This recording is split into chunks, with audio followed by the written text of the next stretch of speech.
back to Dracula with a twist. The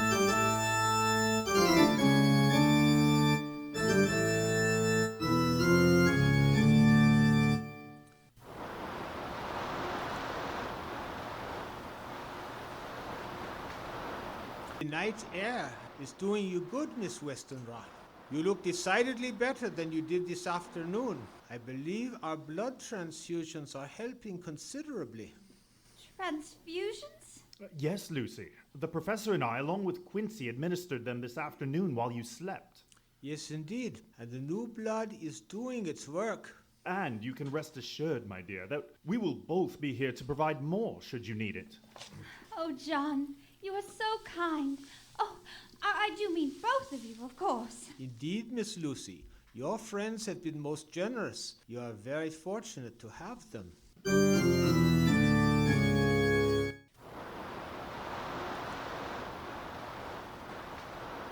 Good heavens!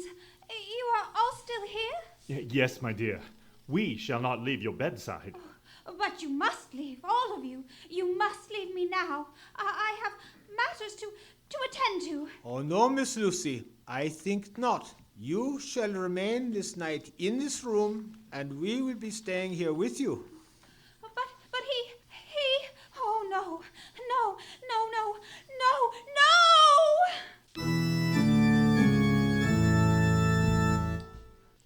Dearest Mina, I never dared think I'd see you again. Oh, hush, Jonathan, dear. All that is over now. Rest and fresh air are what you need. And we will be going to Whitby to get both for you tomorrow. And perhaps you may help me, if you're up to it, to bring poor Lucy back from her own dire illness. Lucy? Oh, yes. She's in a terrible state. She's weak and pale, and actually last week we thought we might lose her. But now, thank heaven for Professor Van Helsing and the blood transfusions. Van Helsing? Blood transfusions? Oh my God, weak, pale? Oh, my dear, I've upset you. I'm so sorry. I should not Tell have... me, Carfax Abbey, has anyone, have there been inquiries? Any inquiries about me? Oh, no, Jonathan. Mrs. Hawkins has quite taken care of all work matters since you've been away. She has certainly dealt with any inquiries regarding the purpose of your journey. Well, yes, that is something. I must not allow him to know that I am yet alive. That I am back. Him, Jonathan? Who do you mean? Dracula?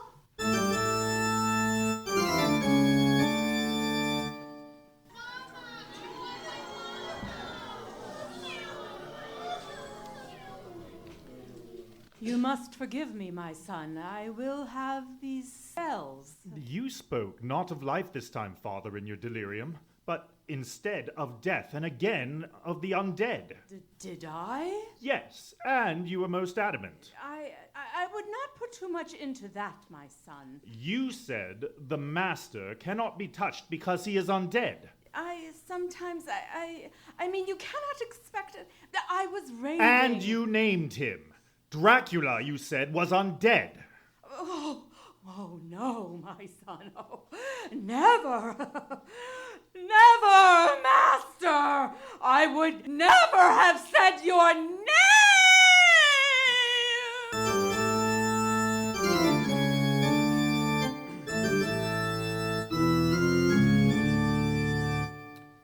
You have made the inquiries then, Professor? With the authorities at Odessa? Yes, John. The Demeter departed from the Romanian port of Galatz, which is connected to the railhead at Bistrita. Of course. Then Dracula is not far from us. It is he who has taken Carfax Abbey. Then we must move quickly. Yet just what to do is not yet precisely clear. This creature is more than we know, perhaps more than we can know. Well, he certainly considers himself formidable. We do know this, that many armies have been over the centuries under this creature's command from the histories. Good heavens! And our foe is cunning beyond measure. Still, there may be a thing, a trick perhaps, which just might prove its undoing. Our task is prodigious, John. We must proceed with extreme caution. Any misstep could be our last.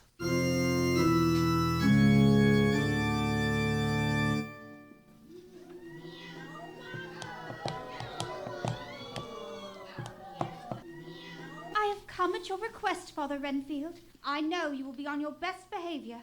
Thank you, Miss Westenra.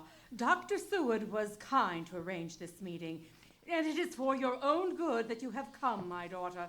You are facing a great peril. Peril? How so, Father? Oh, never mind that. But you are woman. Remember that. You are far stronger than your suitors or any man. I'm afraid I'm not following you, Father. My daughter, mark this then. It is woman who baptized in tears buries the dead, and it is woman who will defeat the devil at last. As it is said in Ezekiel 13:11, and in the sacred writings of Michael, Paleopagus, of the ancient Balkan monastic. But how am I to mark what you say, Father? It is not sensible to me. Then, my daughter, you must remember one thing only. After you have left this London and returned to your Whitby house, which you must do immediately, for when the night comes, I must admit him. I have no choice. Leave? But my daughter, you are all that your beauty proclaims. After you have left this London and returned to your home, then you must gather with your two suitors and with your friend Mina's Mr. Harker as well, and particularly with your German professor, who will be helpless against him without your womanly power. Father Renfield, but how can I do as you ask? I comprehend so little of what you are saying. Yes, my daughter. I see. So be it. Just do not tarry here. You have more power than you know. The man, Van Helsing, he requires you. Seek him. He needs you.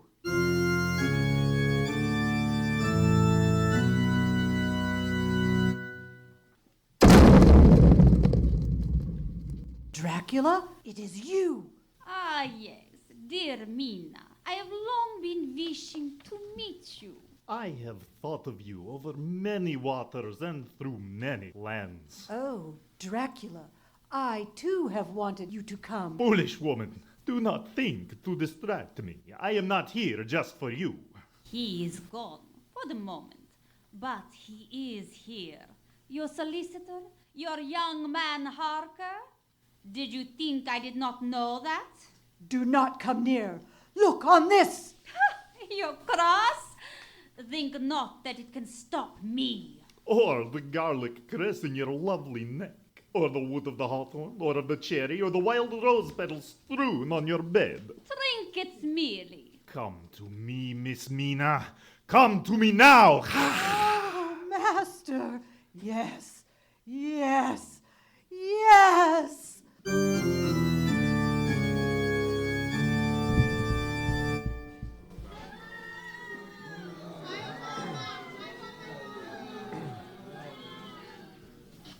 I have summoned you here, Mr. Harker, at Miss Lucy's request. She has told me of her meeting last evening with Father Renfield in Dr. Seward's asylum. Really? Yes, and what he has told her does not come from his madness, Quincy. Renfield, you're patient. You can't mean it. Yes, Mr. Harker, we do mean it.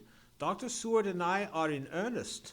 But, Professor, you must understand. I have been with this Dracula. He is a fiend. He and all his ilk. And they are monsters. They are nothing to be trifled with. Rest assured, Mr. Harker, we are not unaware of that. Just know that it was a most enlightening conversation. And you should also know this. Father Renfield has become a martyr to his cause of helping Miss Lucy. Martyr? I'm afraid we found only a horribly mutilated corpse in his cell this morning. Dear God! But we do not have time to speak of it now. Tell us, Miss Lucy, what was it that Father Renfield urged you to do? Well, that oh dear, that I returned to Whitby without delay with all of you. Gentlemen, one thing is perfectly clear then. This whole thing is crazy, Van Helsing. Nothing is perfectly clear in anything you said. Now, as far as I'm concerned, you are full. You must allow this to suffice then, Mr. Morris. If we are to defeat this creature, we cannot do it alone without Miss Lucy's assistance. And we cannot do it here in London. Professor, I'm afraid that I too am not following you. You must trust me then, John. I assure you all that urgency is of the utmost import. We must all leave for Whitby at once on the night train.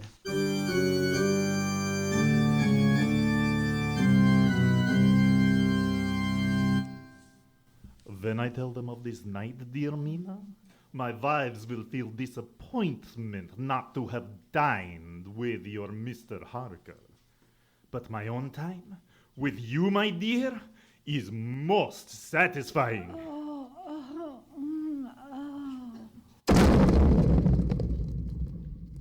Oh, many hazards are carried in the coming stormy winds, and I see that the confrontation is threatening. The warnings stir me there, deep within my marrow. The time for battle once again calls. But tonight, my dear, victory is mine.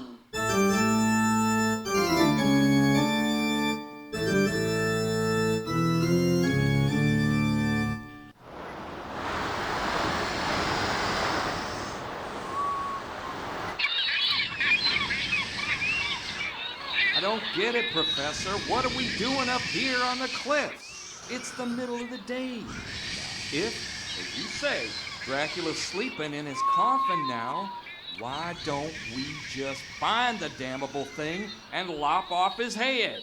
Mr. Morris, ever the practical American. But is this creature not more like a cholera, and perhaps not so easily dispatched? I am willing to be as patient as you require, Professor.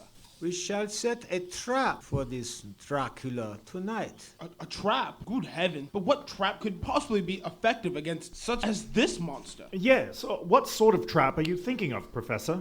We must make a holy circle from which this creature cannot escape. And you, Mr. Harker, shall be here to witness the very destruction of your mortal enemy. Holy circle. I do not apprehend your meaning. However, I trust you, Professor, and I have every faith that you will succeed. That is well, Jonathan. In the words of the Zigeni, the ancient gypsies of Erefu, the reflection is not for him, and his image may not be captured by light, for he is only of darkness. Riddles again? What in hell are you talking about, Van Helsing? Well asked, my American friend. But in hell, indeed. Please, Professor, speak plainly. Tonight you shall see. You shall all see. Yeah, well, I, for one, intend to keep my wits and my bowie knife about me. We shall secrete ourselves in Lucy's chamber and await the coming of Dracula to her bedside. Must we simply wait helplessly? Cannot we do something? Do not think there is anything that can be done, John. Not by us, certainly. We will do as you say, Professor. Let us make our preparations then, and wait. But what is that? Be wary, my friends. Something is about to happen here. You had each of you best be on your guard. Good day, Professor. Dracula, it is you. Why not? When seeking is all that you have been about since your arrival here in England. You have felt my invitation, I see. An agreeable meeting place, do not you think? Wait, there are two of you, yet I see but one. How? Not two, Professor. It is just I, Dracula. Then you are androgyne, are you not? You are both the incubus and the succubus, man and woman in one. Surely that is not so strange to you, who know so much of me. But of course, you Europeans, still lost as you are amidst your absurd patriarchal supremacy, Have yet to reawaken to the great power and mastery of the goddess. Ja, die Figuren, die Willendorf Venus. You are correct. The ancient experience of matriarchy, a thing we indeed have quite forgotten. But was ist los? My companions there behind me, their bodies are rigid. They are unmoving as if made of stone. I have no interest that they are here with us now or that they are not. You brought them. This meeting is for the two of us only. What could they understand of our conversation? But you must assure me that they will not come to harm. They are as if standing asleep. They will be well enough, for the time being. You are most dreadful, sir. Or madam, how shall I address you then? Have you not called me creature? Have you not referred to me as it? But you see, nothing seems fully adequate for the purpose in your case. And is that itself not fitting? Call me then Dracula, or perhaps Altgrafen, since you alone, I'm sure, will be familiar with my title in this company. We shall avoid pronouns. Modern, misleading things, after all, are they not? Altgrafen then. But wait, tell me, it is the broad light of day. How is it that you are... Why on earth do you insist upon bringing that absurd cross with you? It is Protestant, and does not even carry the lacerated body of your Christ. I'm afraid that the gift of your Reformation and your Gutenberg press has been only to strip your Christianity of its great art. Words and symbols only do you have to bring to bear against me. It is ludicrous. I would seek first to understand you, Altgrafen. Understand? Impossible. Is not all your human existence, then, truly a tale told by an idiot, full of sound and fury, but signifying nothing? It is simply not in you. Ah, how is it instead that you do not envy me? It is surely a pity that you, who have such a short lifetime, do understand so little of all there is to life and death. I have lived so many of your lives in my own single undead life. I have debated metaphysics with Spinoza in his 17th century Amsterdam. And of my intimate relations with your Michelangelo in Renaissance Florence, you have no doubt guessed. I imagined as much, Altgrafen. The androgynous figures on the tombs of the Medici. Ah, yes, which I inspired Michelangelo to make. But my history with your people goes back far beyond that, even to your many very ancient obeisances to the Sphinx and to your Hindu goddess Radha Krishna. I'm afraid, Professor, that the fate of your race of men is tied to me. It is ineluctable. Yes, Altgrafen, and I would know much more of you, as much as possible. Yet even you, Professor, will call me vampire merely. I have always been so many things, not just that alone. You see, your people have witnessed my presence over the centuries in a great many shapes. Sie haben vielen Formen. Seems that you have noted only the great bat and the werewolves. The histories speak much of these. The wolf is a very beautiful creature, don't you think? And they have been so very useful to me. And is not the bat a convenient thing to become if you want to get someplace quickly in the night? We humans find so many mysteries in the hours of darkness. Just know this. I assume whatever form my imagination and this circumstance dictate. I see. But wait, Altgrafen, what of this fact that here you are before me in the broad light of day? How is that? Possible? As to that. Ah, your sunlight. I am not only a creature of the night. Daylight, too, refreshes my blood. In moderation. For as you humans are finally working out for yourselves, ultraviolet light is an unpleasant thing for anyone's skin, even my own. And you must know this as well. I am indeed undead. I cannot be killed. No human has ever caused my death, and none ever shall. We will see about that.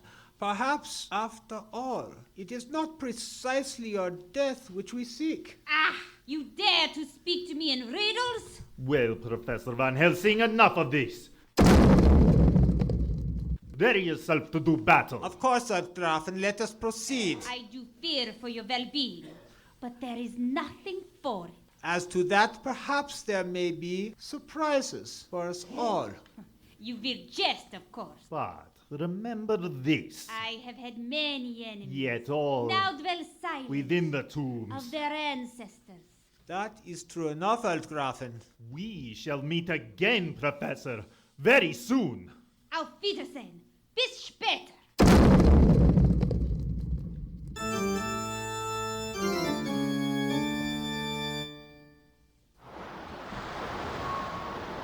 He was here? Just now? Yes, and we spoke for quite some time. I don't believe it. Look at your pocket watch, Quincy. Where did the last 10 minutes go then? Well, I'll be damned if that isn't the... Good Lord. In that time, Dracula might easily have destroyed us all. Had he wished to do so, Jonathan, clearly he has other plans of his own for us, and principally, I believe, for Lucy. Me? But I don't understand, Professor. In fact, I suspect you do. What are you implying, Professor? Simply this, the longings that you have spoken of, Miss Lucy, which have possessed you over these last weeks, especially in the lateness of night. Yes, Professor. Surely, Professor, you realize that she has no power over these compulsions. You cannot be holding poor Lucy accountable for the... Miss Lucy can be held accountable for nothing. But to continue, it is my certain opinion that it is Dracula's intention to wed our Lucy and make her this night his bride. What in No. tarnation are you no. talking about? I will allow it.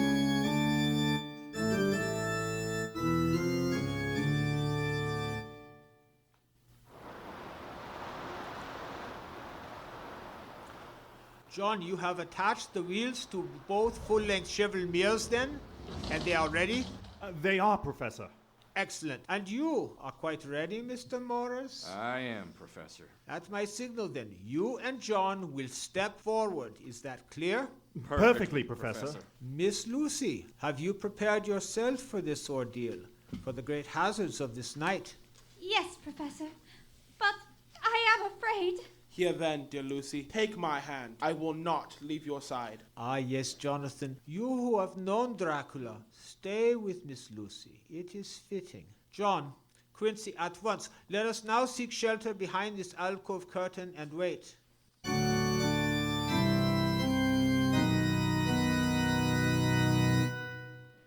Dracula will know we are here in spite of the curtain, but he will not be impressed since he knows we are powerless to thwart his will.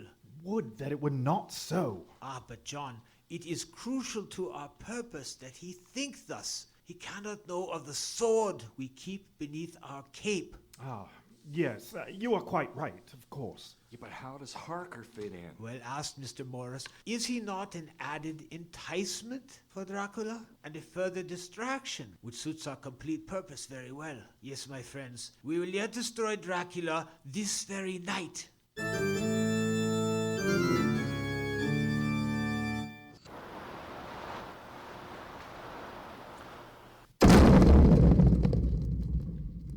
Please, Professor, come out from behind that curtain. Do not make yourself ridiculous. It seemed the best way of summoning you, Altgrafen. What? Summoning me? Ah, I see.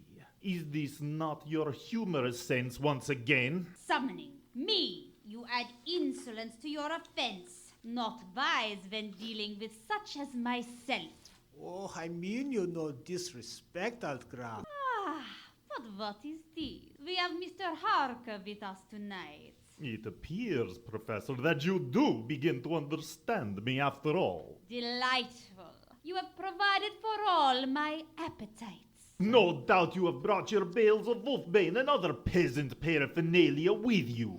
This night, God and science have ordained the most humble means of destroying evil. Bah to your science. And to your philosophy as well, Professor. Do not think you are as clever as I, Van Helsing. In my time, I have debated and confounded Kant and Hegel, and even... And what of Saint Augustine? Charity, it seems, has yet to touch your heart. What is charity to me? What indeed, convinced as you are of your greatness. Shall I demonstrate then what you are, Altgrafen Dracula? Bah! I have urgent business here. Be gone! I shall be fed and ved. Dracula, wait! You have come among us, Altgrafen, of your own free will, and now you shall be revealed for what you are. Impossible! Mortal! John Quincy, your mirrors, place this creature between them now.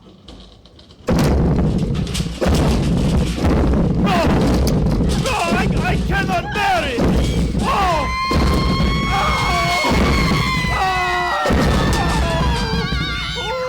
There, Altgrafen, see yourself as you are, in reflection upon reflection into the infinite. You are nothing. Look upon your shattered visage, Altgrafen Dracula. You who had condemned the mass of humanity. Look, it is you who are condemned by your own contempt for the creature that you are.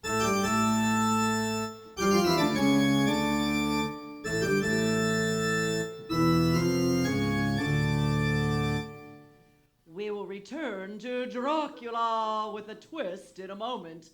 But first, a word from Lever Brothers. There's nothing like a real Lux complexion in Hollywood or anywhere. And it's true that 9 out of 10 movie stars like Bella Darby and Katie Gerardo count on Lux toilet soap to help keep their complexion looking like a star's complexion should. But Lux can be your soap too. You don't have to be a movie star to have a movie star complexion. That's the beauty of Lux.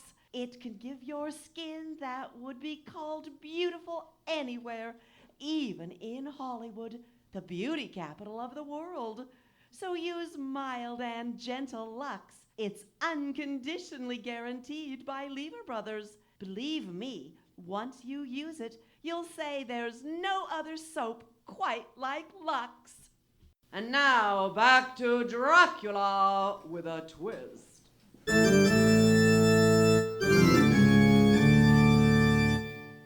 Well now, that's over. I hope you made it through our little trick-or-treat tale without serious damage. I did, in spite of all the evidence to the contrary. I do indeed still exist, in spite of Professor Van Helsing's best effort. It was not a pleasant time. Facing my own endless reflections like that was no treat, I can tell you. We are all our own harshest critic, are we not? Even the undead can experience pain. But in any case, here I am again to bid you farewell. Oh, and I will not tell you how it happened that I escaped. Not that it is any great secret. It is just, well, none of your business now, is it? You will be pleased to know, I'm sure, that my intended, Miss Lucy Westenra, and her friend Mina came through their experiences with me unscathed. As it happens, this was one of the benefits for you humans of my great torment. It lasted sufficiently long to divest me entirely of my powers for a time. Allow these ladies to recover completely. The Harkers went on to live quite happily ever after, and Miss Lucy did finally make her decision. She and Dr. Seward were soon wed. Quincy Morris left England, unlucky in love, not unlike myself, but he returned to his America a better and wiser man. And I have returned to my castle in the Carpathian. Carfax Abbey is once again available if you are looking for a place to rest your old bones. Oh, and I have been told that when those dreadful mirrors were removed, only a handful of dust remained there on the floor. You humans will no doubt assume that this dust is all that remains of me. Well, now you know better, don't you?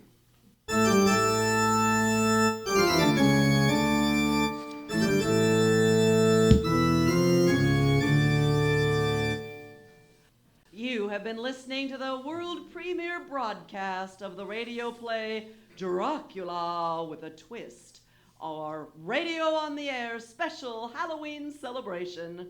And now, a final word from our sponsor, Lever Brothers. When it comes to your wash, the big talk today is all about Rinso Blue, the remarkable new detergent that washes whiter because it blues as it washes. Rinso Blue, the complete detergent, completely new. It gets clothes extra white and clean because it blues your wash in your washing machine. Yes, Rinso Blue gets clothes extra white because it blues as it washes. So get Rinso Blue today. And just remember, if your present detergent doesn't blue as it washes, it's only doing half the job. So switch to new Rinso Blue. Oh, and it does a grand job on dishes and glasses too, and yet it's so mild on your hands. Today, get new Rinso Blue. It washes whiter because it blues as it washes. And that's unconditionally guaranteed by Lever Brothers.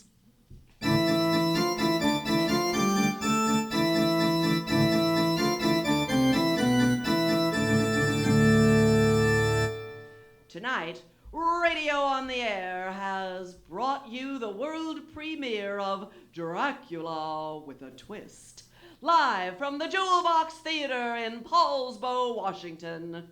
This evening's broadcast has been adapted for radio, produced and directed by Ken Jones, by license from the author. Thomas Mengert's original play script, Dracula on the Rocks with a Twist, is based on Bram Stoker's 1897 novel Dracula. The host of tonight's warm-up show, Wait, I Know, was Michelle Peterson. In tonight's cast were Bronson Foster as Dracula 1 and Lucy Westenra, Tom Springer as Dracula 2 and Dr. John Seward, and Thomas Mengert as Professor Abraham Van Helsing. Michelle Peterson played Mina Harker and the telegraph messenger. Shirley Baumgars played Mrs. Westenra, the first vampiress, and Sister Mary Katerina. Kathy Curry played Mrs. Lenora Hawkins and the second vampiress.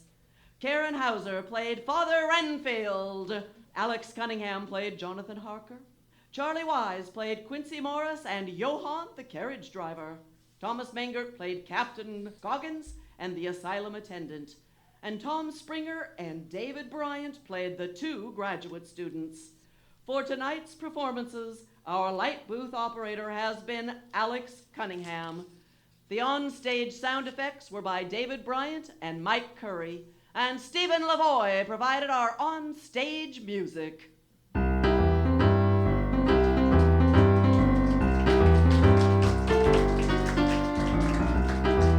now, until next time, this is your Radio on the Air announcer, Kathy Curry, saying good night.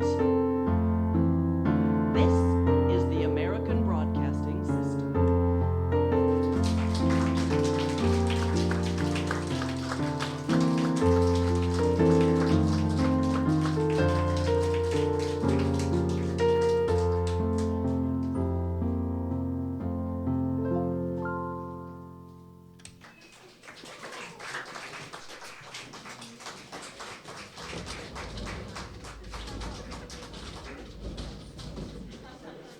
You're welcome to come down and look over any of our sets or talk to us if you feel like it.